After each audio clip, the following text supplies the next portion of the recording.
සුබ දවසක් යාළුවනි. ඔන්න අදත් අපි ගෙනල්ලා තියෙනවා පොඩි ගාණක් අතින් දීලා ගන්න පුළුවන් වටින වාහනයක්. මේක Mitsubishi Lancer box එකක්.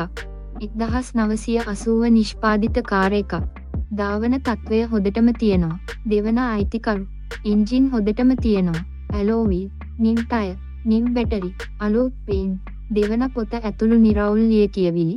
අතින් ලක්ෂ 3ක් වගේ දීලා ගන්න පුළුවන්. මුළු මුදල වෙන්නේ ලක්ෂ 985යි. වැඩි දුර විස්තර දැනගන්න තිරයේ දිස්වන අංකයට ඇමතුමක් ගන්න. මේ වගේ තවත් ලාභෙට වටින වාහන ගැන දැනගන්න අපේ ලාභ සේල් YouTube channel එක subscribe කරන්න.